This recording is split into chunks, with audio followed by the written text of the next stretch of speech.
බවට ප්‍රේරණයට ලක් වෙනවා. අන්න ඒ වගේ. ඒ කියන්නේ මෙතන මම හිතන්නේ හොස්ටල් වල ඉන්න ළමයි එහෙම නැතුව ඇති. එහෙම ඉන්නවා නම් ඔය ප්‍රේරණීය වීම පිළිබඳ ඉතා හොඳ අවබෝධය ඔයගොල්ලන්ට තියෙනවා.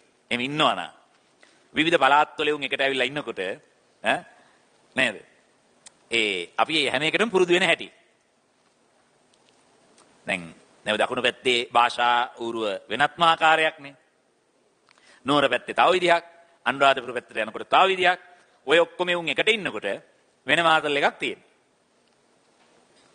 වෙන මාතල් එකක් තියෙනවා. ඒතර එහෙම හිටියාම ඉතින් ලංකාවේ කොහෙ ගියත් ඉන්න පුළුවන්. එහෙම පොඩි වාසියක් තියෙනවා. මොකද හැම පැත්තම දන්නවා. කතා කරන විදි තේරෙනවා.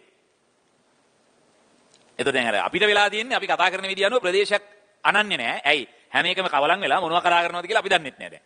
රටාවක් නෑ. එක එක ජාතියුන් එක්ක ඉඳලා. හොස්ටල් වල එහෙම ඉඳලා පුරුදු කියනවා නම් දන්නව ඇති නේද? රැට උස්සගෙන ගිහලා එළියෙන් තියනවා. ඇඳ පිටින්ම. ඔය තමහරයෝන් ඉන්නවා උන්ට හෙන ගැහුවත් ඇහැරෙන්නේ නැති උන් ඉන්නවනේ. උන් හරි ලේසි ඇඳ පිටින්ම උස්සගෙන ගිහලා ඔය ගහක් යට තියලා තියෙනවා. උදේ පාන්දර නැගිනකොට දැන් කාලේ ළමයි වගේ කරන්නේ නැහැ නේ. ඒ අර අපි කරපු කුප්ප වැඩ කරන්නේ නැහැ. කමන්නේ. anyway. ඒ කියන්නේ දකුණු පැත්තේ භාෂාව එහෙනම වෙනස්නේ. ඒ භාෂාවෙම නිකම්ම පුරුදු වෙනවා. හරි.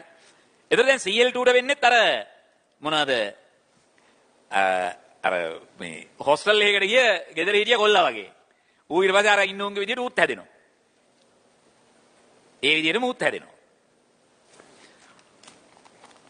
නැත්නම් ඉතින් එතනින් අයින් වෙලා යන්න වෙනවා. ඉන්න බෑනේ. වතුරේ දිය වෙන්න නම් වතුරට ඕන විදියට එයා හැරෙනවා. එතකොට වෙන්නේ